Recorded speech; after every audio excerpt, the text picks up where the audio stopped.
And you can see the wonderful, or you did for a second there, the wonderful shore of Lake Michigan in our beautiful city of Chicago. Welcome to the Mike Nowak Show with Peggy Malecki. It's a special edition on a Tuesday evening, and you know, we might be doing more of these as we go along, but welcome, Peggy. I'm glad you're here. Yeah, thank you. And I'm glad we were able to catch up with two of our guests that we had scheduled for Sunday, and I'm not going to go into details. Maybe next Sunday when we're back up and running on the full show on Sunday morning from 9 to 11 a.m. I'll tell a little bit of the story. But you know, I'm a stubborn guy. I'm just going to keep rolling until I fix this, and we do the shows nice and clean. And I had somebody comment on Sunday, you need some engineering. Let's start a GoFundMe for Mike and Peggy. And it's like, if you want to start a GoFundMe for me, that's great. I don't mind one bit. Meanwhile, however, we want to continue the discussion that we planned to have on Sunday morning, and I am so grateful to these two people who are here with us this morning. As you can see in the lower left of your screen, that is Alderman Scott Waguespack from the 32nd Ward of Chicago. On the right side, we have Alderman Michele Smith from the 43rd Ward. You guys are the best. I have to tell you, you're just the best. You we're so gracious. And I hope it's because I really don't even care that much about me. I hope it's because you think this is a really important issue and people need to know about it. So welcome back to the show. Actually, you never got on Sunday. We saw you beforehand. We thought about them. Yeah. Well, what we are talking about is a report that came out last week from the Chicago Office of Inspector General, sometimes known as OIG. And a lot of folks listening probably have no sense of what an OIG does at all.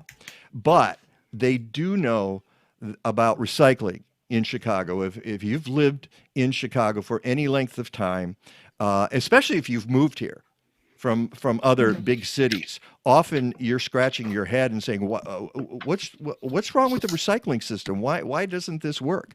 And why does it always say the same thing?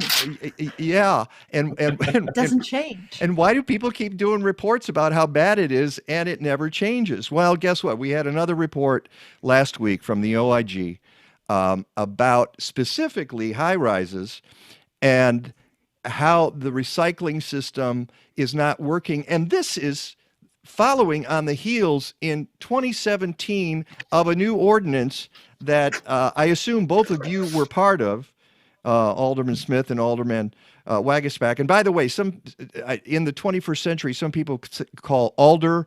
I don't even know what to use, but I'll probably just go with Alderman today. It just seems the easiest thing. Scott, I've known you the longest, so let's start with you. You sent me an email the other day. I got two emails on that morning, December 2nd.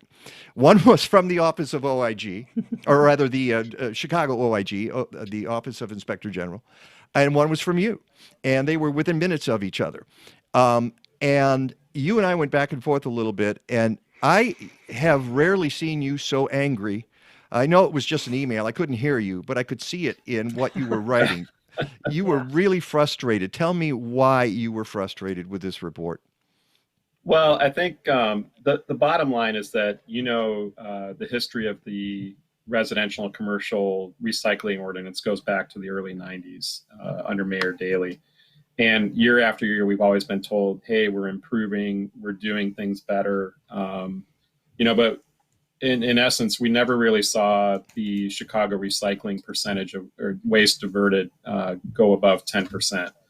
So that frustration was building up. And then Alderman Smith had a hearing about this OIG report, or this audit of the commercial and high-rise recycling. And when I read it, and when we had the briefings, thanks to her, we really were kind of stunned about what was in the report. And it was really, for me, a lot of simple things that could have and should have changed for the city leadership in terms of recycling and streets and sanitation. And that's where my frustration was growing out of that. Looking at it all these years, we just haven't had the effort made. And there were things in this that Michele and I can touch on that we looked at, and we were kind of, hitting our heads going, why wouldn't you even take these simple steps? So that was where the frustration was born out of. And I can understand that frustration, as you know. And I wrote about this on my blog. I was president of the Chicago Recycling Coalition for 6 years, and during that time, very little changed in terms of recycling. That was about the time we were rolling out Blue Card, and I was reading the history of some of this. The OIG actually writes some of the history to give background to this in their report, and you can go to my website, mikenovak.net, and just click on the link, and you can read through it. And what's amazing is that we started out with Blue Bag in the 90s, which was a disaster, but it took the city 13 years to figure that out, that it was a disaster. Everybody knew it was. The Chicago Recycling Coalition knew it was, and a lot of people did. So then the Blue Card started rolling out following a pilot program in 2007. But then that took another 6 years to roll out because the economy crashed. And that was for residential. And that was just for residential, right? Mm-hmm. And that still left us with a two-tier system. I mean, and that's part of our issue, isn't it, Alderman Smith, that we have two systems. One is the residential and one is the commercial and high-rise residential.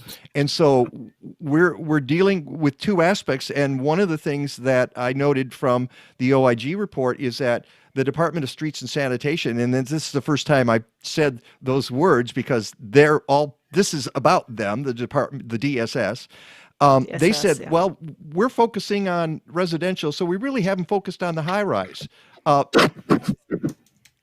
mean, the frustration about this is that I don't know that people realize that 75% of the waste in the city is generated from downtown high rises and large scale buildings.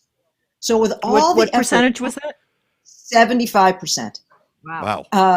And so for all the effort in which we engage at home at carefully putting what we think are the right thing in the blue bin and and the rest in the black bin, the vast majority of waste, when you think about it, are from huge buildings downtown and large residential high rises. So that's because, think of all the office buildings and all the paper they generate. Mm-hmm. So this is not hard to do. I mean, I started recycling in my college campus in 1974. And the rest of the country, and really, that's when there wasn't recycling. And somehow Chicago can't seem to get it right. So that's one reason why this whole ordinance is so frustrating, because in 2017, we thought we were being heroes. We thought we were doing the right thing. We were implementing something. People would have to sign off of it. And occasionally we heard from buildings that said, oh, we're not doing recycling. But we really didn't know that the program itself was essentially a failure, that it was at zero, that there was no way to know whether people were doing it, that essentially, frankly, if a building does have a robust recycling program, they're sort of doing it as a volunteer, even though they're required by law, if you know what I mean, because there's no way of monitoring it. Mm-hmm. And there's the ward superintendents don't even know what law to cite if they want to write a violation. I mean, there's the basics of implementing this ordinance were never put into place. And I think that's what got Scott so mad. And frankly, everyone at City Council is really ticked off about it, and we're going to have a hearing about it. I hope, but Scott mentioned a meeting you had with OIG. When was that? So when was that? The second? Is that we had briefings? So it was right as the report was coming out. Right, then. Report. Yes, the day the report came out, it's part of our process that the OIG will have informal briefings to aldermen who are interested in a particular issue before it hits the press. It's to accommodate people. And as we sat in these briefings, people were losing their minds about it, going, what? Where have we been? Where has Streets and Sand been? And then Streets and Sand says, yeah, well, we really haven't prioritized this, and we don't have the people. um, and they do, and it's not that hard. So, okay. Scott, I'm so glad you said that. It's not that hard. What I got out of this, and by the way, they even have some bullet points. OIG even did bullet points. They say almost 500,000 Chicago households, that's more than 40%, are in buildings with 5 or more units, which we call high rises to some extent. Approximately 60,000 businesses are required to provide private hauling services for refuse and recyclables. Department of Streets and Sanitation does not maintain a list of buildings required to procure private hauling services for recycling. DSS does not thoroughly enforce the Chicago recycling ordinance. It's maddening because what OIG wrote about was simply best practices. It's not complicated. This ain't rocket. And then is the other one that you didn't mention. There's no way to ticket them. Well, Scott mentioned that earlier. What is it, Scott? Yeah. What's that all about? That they can't even write a ticket to. Well, what Peggy mentioned is that when our ward soups go out, they have a handheld device and they walk up to a dumpster and it pings to that location. It's GPS, so they could get an accurate location. And they're also supposed to have a sticker on all these cans, the big, for instance, the big blue ones or a green one. But what we found out, and I know our ward soups were telling us this too, that they would try to go out and get somebody ticketed and send the ticket through. And there was a total collapse of leadership, I think, in the legal section of Streets and Sand too, where there was a long time where it would take us, if you recall, a year for somebody to get a ticket processed. And at that point, people would just go in and say, I don't remember what happened to my garbage can a year ago, so the judge would dismiss them. In this case, they didn't even have the code in there from the mandatory code that we passed 3 years ago. The department didn't even put it into the handheld device, which basically says section 11-5- I think it's 210, and put that in there as a ticketing section where they would just mark it off. If I'm not mistaken, Michelle, that's what was the specific issue there, that they didn't even have something that they could say, here's the ticket that I'm going to give you for not having this. But the other point was that they couldn't even get enforcement around it anyway. But you were supposed to have cleaned this up in 2017. This was as Rahm Emanuel was getting ready. Well, we didn't know he was going to leave office at that time, but the idea was, now we fixed it. We finally fixed the high-rise ordinance, which had been a law since the early 90s, had never been enforced. There had never really been many tickets issued. It wasn't a lot of money. We fixed it. 2017, it's done. Well, a year later, the Better Government Association writes the first of 2 articles. This is about the blue carts, not the high rises, but the blue carts. And it says Madison Hopkins. Yeah, Madison Hopkins, who's been on our show a couple of times to talk about this, and says, that's got some problems here. There's some double dipping, we think, going on with waste management, because they not only control recycling, but landfills. And so it behooves them, if they tag a cart and it goes to the landfill, they win either way. They get money either way. That's not a good system. And then a year later, she looks at the high rises, which you had fixed, okay, I'm using air quotes here, in 2017, and says, they don't really, there's no accountability, and the total number of fines has been about $750 in the whole time that they've been doing that. This is a city that's strapped for cash. Our taxes are going up. Our services are going down. And here we have this opportunity to take advantage of scofflaws, I would guess, who are not getting their recycling done. We could collect money from that. And why has this not happened? Michelle, do you have any ideas? Go ahead, Scott. And just, if I could throw on there too, on top of that, like you said, we're sending it all to the dumps, and that costs us money. The tipping fees cost the city money to fill those up. So I hand it back over to Michelle.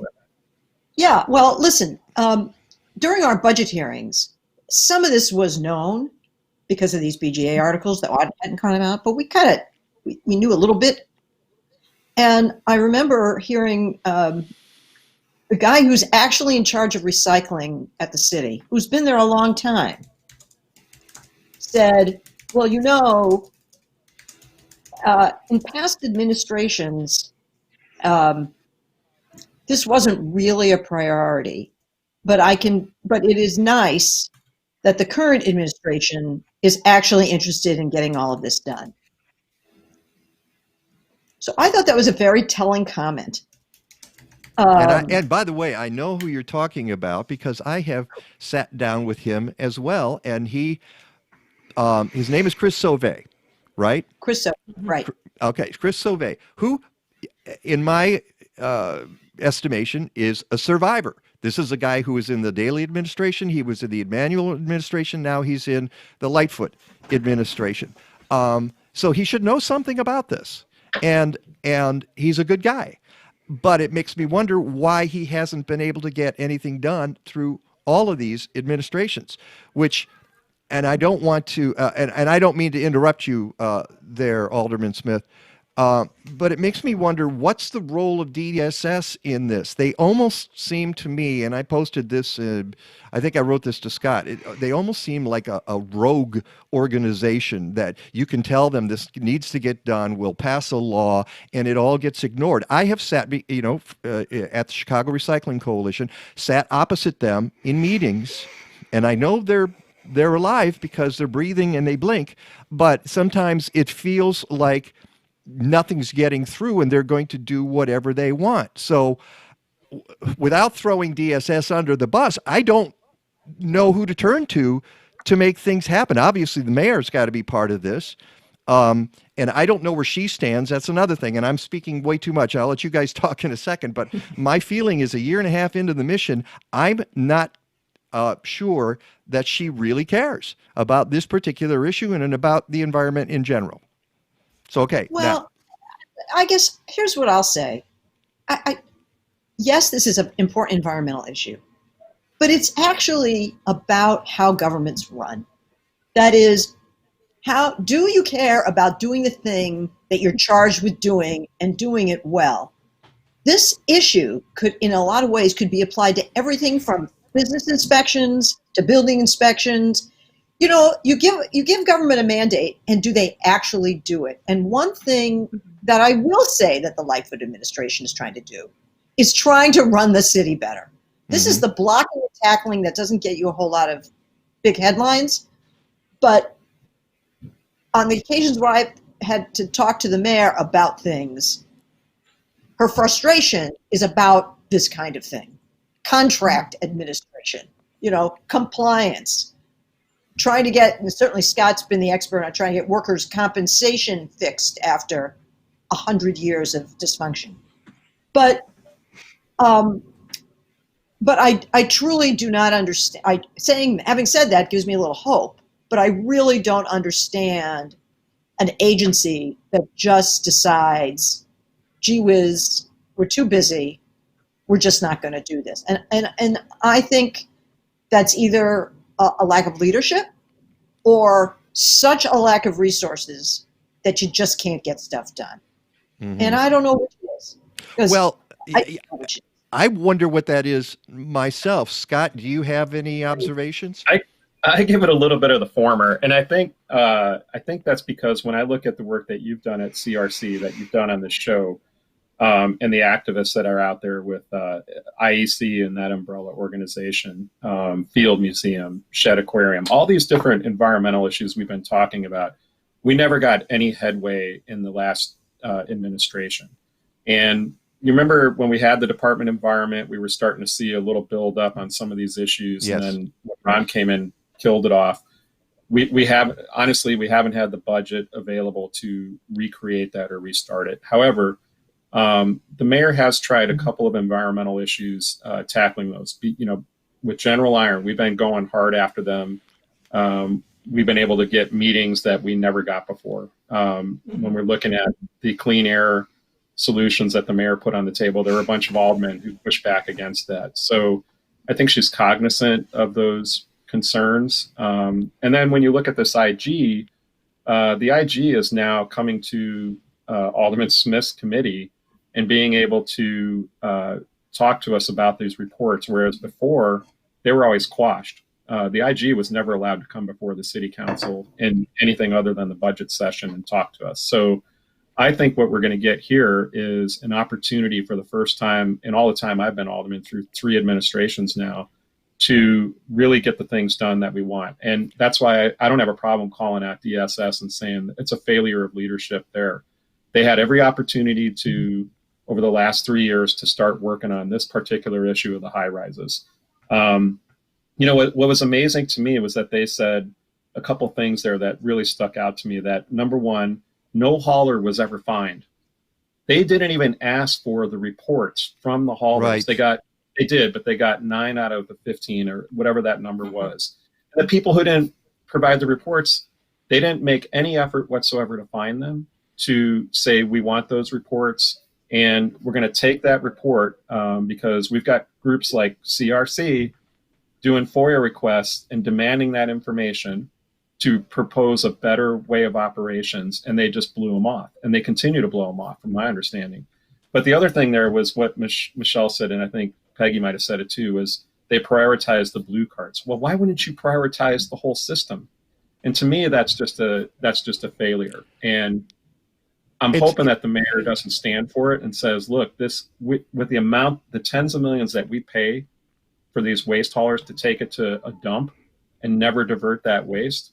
It's a fiduciary issue and a lack of leadership in that department when they were put on notice year after year.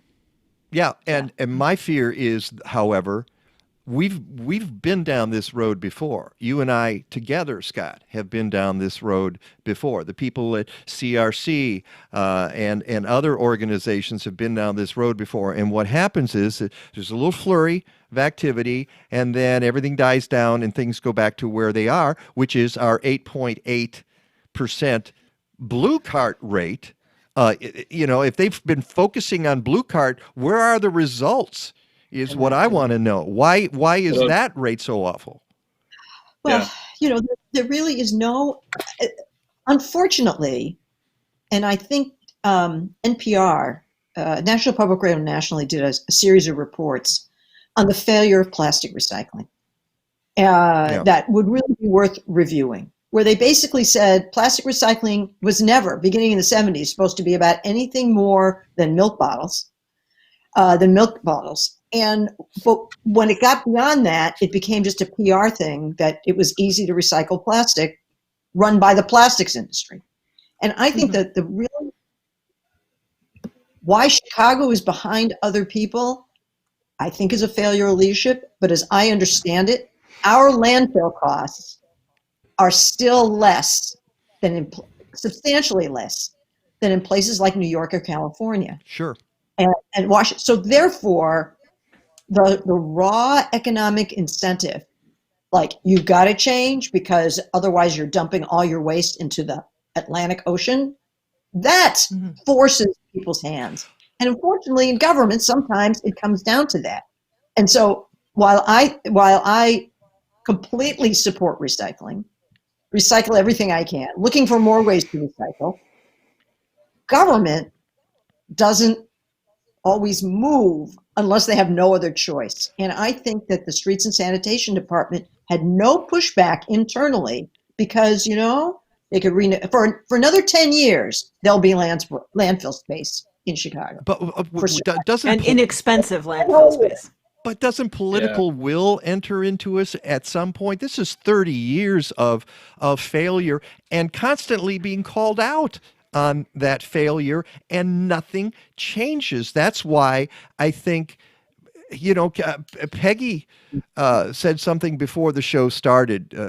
We were talking about this, about why nothing changes, and I said, you know, why didn't Lori Lightfoot come in there and hit the ground running? And she said, well, maybe she got in and found out, well, this is the way things really work. And I said, well, that's pretty cynical, you know, even for a big city like Chicago. But you start thinking about that, waste haulers and the history of corruption in the waste hauling industry and mobs and everything else. And you go, are we still at that point? Does DSS not answer to anybody but themselves?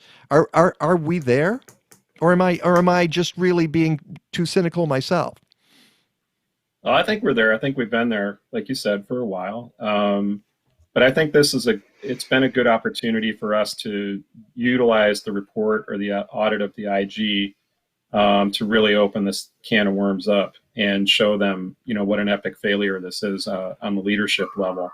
And it's going to be up to the mayor to really decide if she is going to hold somebody or somebody's responsible. And the job of streets and sanitation is not to just, sweep the streets and pick up the garbage. It is tasked with doing all those recycling efforts as well. Yeah.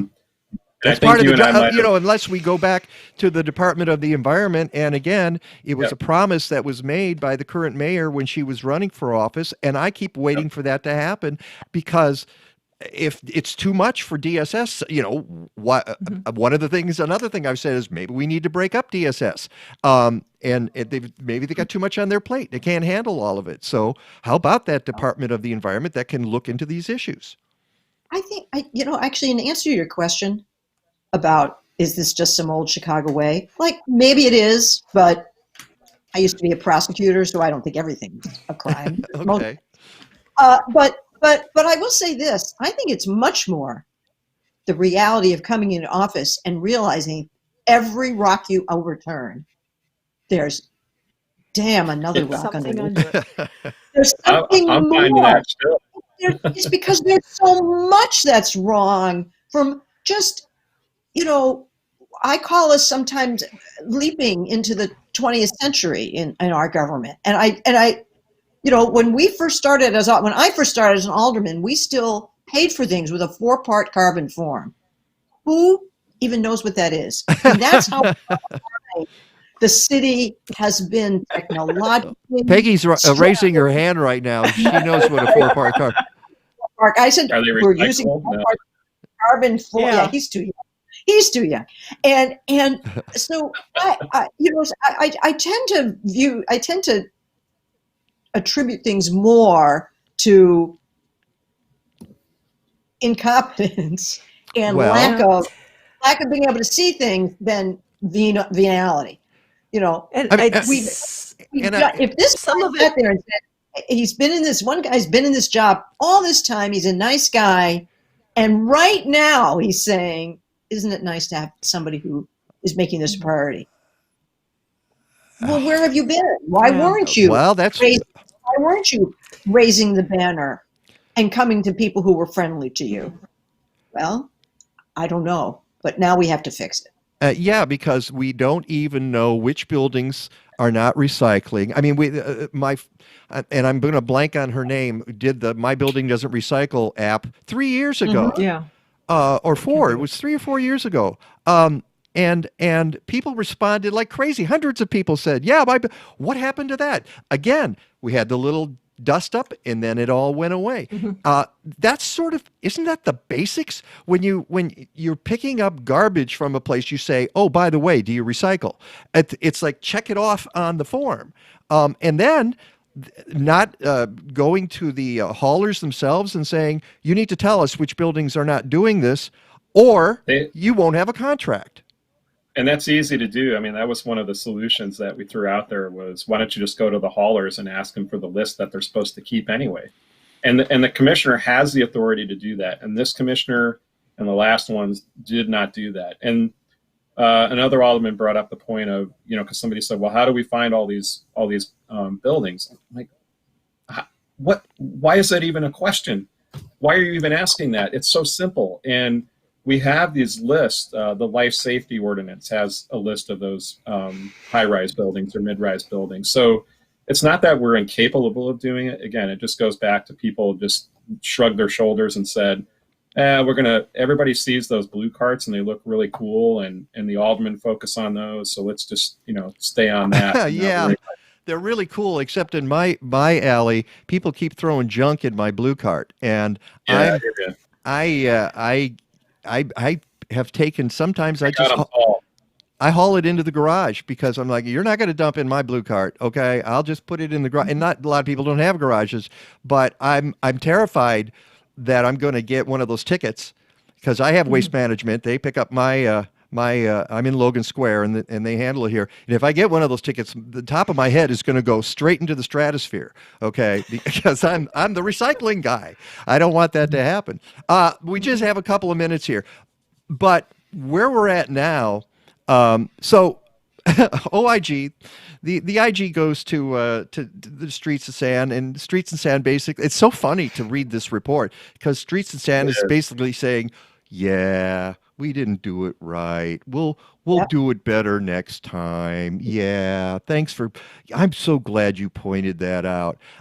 Except what they're saying is, well, the Delta Institute is doing a survey and a study, and that's going to come out next year. So you guys hang on for another year, and then we'll start to examine this. And now my head really is going into the stratosphere because that's another year where we're going to have mismanagement and waste and pollution. And we could start to fix things now without the Delta Institute study, couldn't we? Absolutely. Yes. So I think the Delta. Go ahead, Michelle. Yeah, I was just saying here's some concrete steps that are going to be taken by us, which is also not actually instituting the fix. It's telling them to institute a fix. So the head of the Environment Committee, Alderman Cardenas, and I are sending a letter in the next few days to the commissioner, basically laying out a lot of things we've talked about today, about the list, about changing the internal system, about asking the companies to give their lists of who they work with. And then I hope by next Monday's by next Monday's deadline, we'll have a resolution ready to have Scott join and anyone who wants to join, requiring them to come in January to a hearing with their plan to fix this, or hopefully that they have fixed some of it right away. Because I agree with you. There's no reason to wait on this lovely study from the Delta Institute for these items, because I don't see any universe in which we handle waste without recycling. I don't see a universe. So we ought to get going. Well, you've been working on it since 1974, so I can understand that point of view. And Scott, what would you do? What would be the first step you would take? Well, the other thing that we're looking at is the governor's got this waste diversion task force as well. They're looking at for the whole state, and I think they're looking at all the dumps as well. But really, with trying to work with outside groups, like I'm in contact with CRC. They're having issues trying to get information, and I think we need to not just look at this as it's the condo or the high-rise issue, that this is that broader issue of recycling failures in Chicago, and really work on the leadership issue and pushing the mayor to make sure that she institutes some changes there, number one. And that has to happen, I think, over the next couple months before we decide we're going to wait for this Delta Institute report, which is going to show us exactly what the CRC and many of our friends in the recycling community already know about every single aspect of environmental issues related to recycling. It's all in front of us. We just need to make the change. And I'm glad I have colleagues, like Michelle, who are go-getters on this stuff and give us space to put it in the public realm. Well, I definitely both of you too. What was that, Michelle? Well, and Scott's been such a leader on this since he's been in city council. So I'm really, really grateful. I'm really, really grateful for his leadership and general awareness of all of this, and for as long as we've been trying to work at it. Yeah. And I have to mention, Scott, I saw your proposal that why don't we pick up yard waste, and don't get me started on that, because that was an issue that I was working. I mean, you and I have talked about yard waste over the years and how the city of Chicago has abdicated its responsibility to do it. It's a state law. There's a mandate. And yet the city of Chicago has ignored picking up yard waste. Now for a bunch of years. It's gone on for some time. I'm surprised. I went online last night to make sure that there were actually numbers on the website for 2 or 3 years. At the end of the manual administration, there were no numbers. They just stopped. It's like they gave up and said, well, we're not doing a good job, so why let people know what's up there. Well, at least there are numbers now. So I guess that's some kind of progress. There's a little bit of transparency. But both of you mentioned the mayor. What could help is if she said something right now. I don't ever hear her say anything about recycling.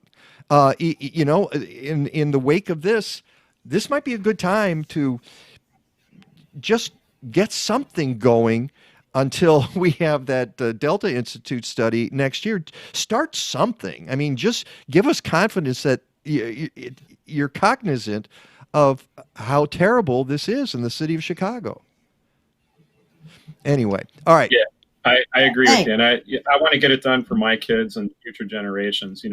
We can't wait any longer. Like you guys have been pushing this issue for decades, and it's enough is enough here in Chicago. And the advantage I have over the CRC people is that I'm not on their board anymore, so I get to be a loose cannon here and just say whatever I think. And there's a real freedom in that. I don't have to suck up to anybody in the city because they don't want me in their meetings anymore anyway. Before we go, but you guys do teach us a lot. I do learn a lot from this show and listening in, on the weekends. Mostly pre-COVID, but it's helpful to have these other perspectives, that we can take into the city council, because we don't get that in years past, where it was a cone of silence around not only recycling but environmental issues in general. Well, speaking of that, before we go, I would be remiss if I didn't mention General Iron. Because obviously, Alderman Smith, a lot about that operation. And from my loose cannon perspective, it looks as though the city is throwing the 10th Ward under the bus here, that this operation is going to go down there. There are a lot of people who don't want it to happen, regardless of what jobs it might bring. So moving from Lincoln Park to the southeast side. You've had your own issues with General Iron. Is there any insight that you can give us into what might happen in the next few months? Is it going to be set up? Is there any transparency at all in what's going to happen? Well, I think there's a community meeting on Thursday. Okay. About this. Good. In the 10th Ward. Now, the irony of General Iron is that they're a recycling operation. Yes, I like. You get a ding for that one, okay? All right. It is a recycling operation. So let's just stop for a minute and realize it's a recycling operation. And they have, here in Lincoln Park, they have been around scrap metal dealers, is what they used to call it, but it's steel recycling, has been around in our community for well over 100 years. They were here before any of us were here. So they're really leaving our area because they've been really just driven out by the change in demographics. They're going to be moving to a facility that is 160 acres, on 160 acres of land, as opposed to 20. So the emission controls have the ability to be much more successful in an area in which it's surrounded by, hopefully, a forest that the city requires them to plant. I mean, I'm just trying to be data-driven here. Mm-hmm. That is, it is an actual useful entity. It has not failed on, even though we're really concerned about particulate matters, it's never violated a PM standard. It violated VOCs, and the federal EPA really took them to task for it. And what about the fluff that has ended up in the neighborhood? Nobody has yet to explain what the fluff does, because if it's on the and I don't know. I will admit I don't know, but I'm not breathing it. If it's laying on, most of the complaints about General Iron at the outset were about dust on people's, dirt on their windowsills, on their patios, requiring them to be swept. That's not an asthma issue. It's only an asthma issue when you actually can breathe it. So while I, of course, am concerned we live in a city about those things, taking action really required the federal EPA or state EPA to find a violation of PM standards, which they never found. And I don't think they were cheating. But the VOC thing, that was a nightmare. That was terrible. And they spent millions of dollars to fix it. But they are moving to a location that is 160 acres in the middle of an old, frankly, Republic Steel site. I've seen it. So it is a I don't far know if the different question thing. is too. Yeah, I don't know if the question too is though that this other company that's there is already existing, and it's a merger. So they're really being sort of sucked into an existing company that's already doing that work. Well, and that's why I ask about transparency. Some people feel that there's a new company like General Iron will disappear. Don't worry, we're getting rid of General Iron, but they still exist in this other new company. And what if the neighborhood people say, we don't want you here? Do they have any recourse? That I'm not sure of. Yeah, I think with the merger, there's less. The company already, I think it's RGB or RVG, has a permit, an existing permit already, and they're in operation. So it's really just saying we're taking over your accounts, and your accounts are coming down here where we already do the work. So there's really no additional permitting. I think that.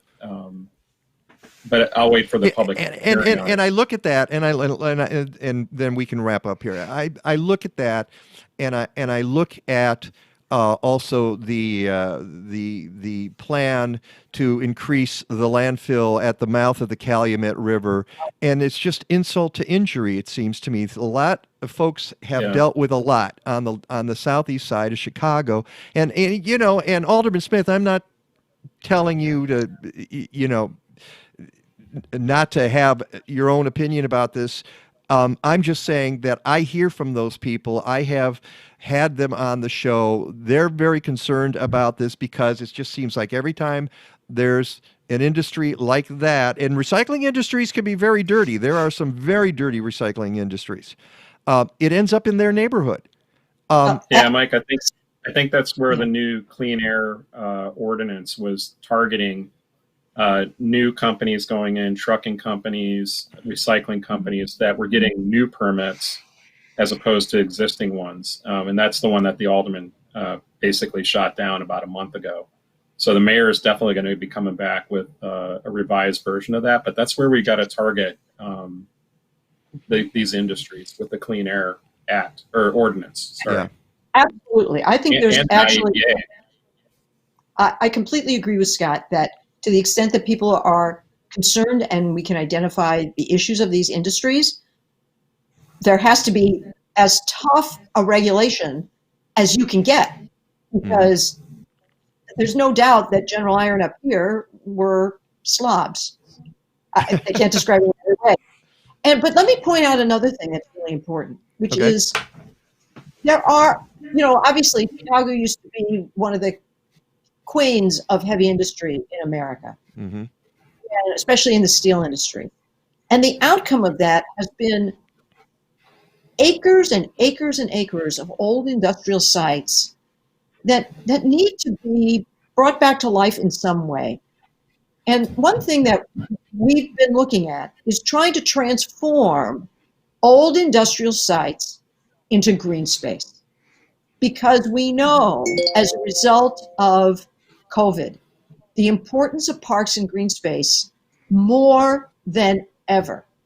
And notwithstanding some very good efforts by the city, the truth is that we still don't have enough outdoor space to help people in times like these. We've learned that by the closing of the lakefront and how that was such a disaster for so many people. And that why it was closed is because it was so overcrowded. And the lakefront is, falling apart. We have all these horrible issues on the lakefront. So one thing that I'm really supporting, and so is Alderman Waguespack, is converting these sites as many as possible over as long a period of time as possible to usable green space. And ironically, one of the best things that you can do to an old industrial site is to cap it and turn it into a park. Yeah, I And, understand that. That's and why that is something that we should be doing. they're fighting against the CDF Yes, down in the 10th Ward. Mhm. And I wouldn't agree. that be wonderful to continue the last 4 miles as the Friends of the Parks want to are fighting for at this moment? The So CDF is well, an accident waiting to happen.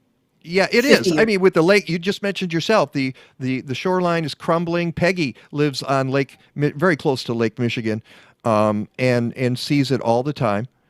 And we know the storms. We just had storms last week. Indiana got pounded. Will be pounded again. It's the With less CDF. ice, it gets worse.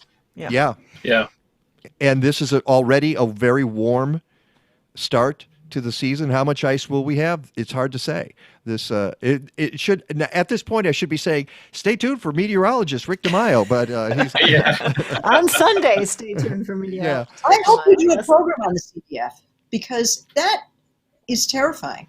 We've done several programs on the CDF. We had Juanita Irizarry on the show just a few weeks ago. Yes, Peggy. I was going to say, for viewers who don't know what the CDF is, It is a confined disposal facility. That's a nice term for a landfill.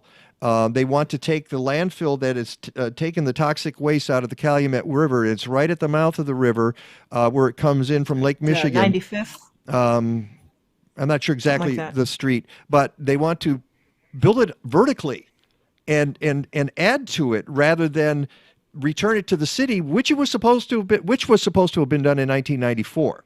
And that's another thing.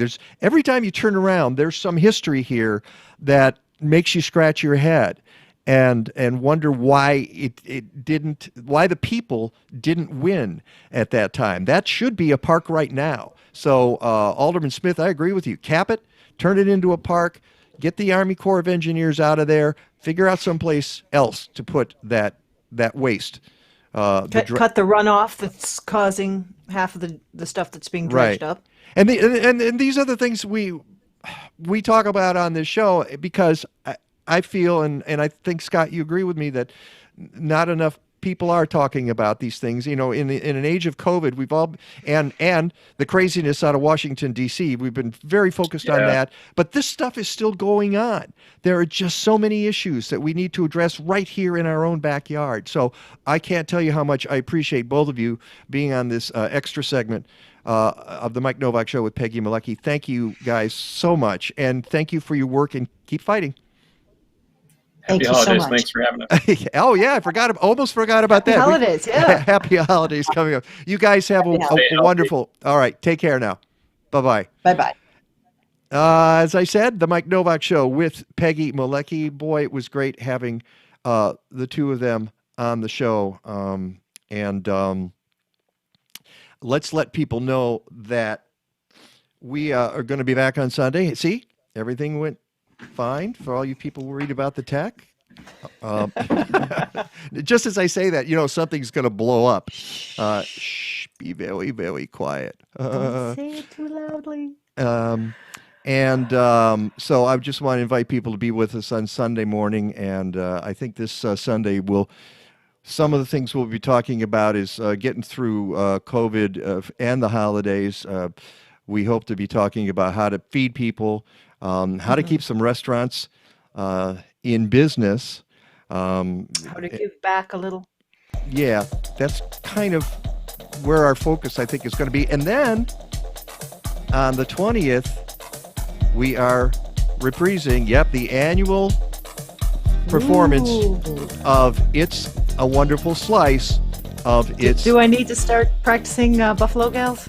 Yes, you do. You never get it right, but just start singing. I keep waiting to do harmony with you, but it doesn't work. We think Ron Cowgill is going to be with us, Rich Cowgill. Ellie Sanchez, our former producer, is going to be, and Kayla, this is an invitation to you to play a role in It's a Wonderful Slice of It's a Wonderful Life. So I know she's watching and monitoring, and we hope she does that. All right. All I got to say is until next time, go green or Go home.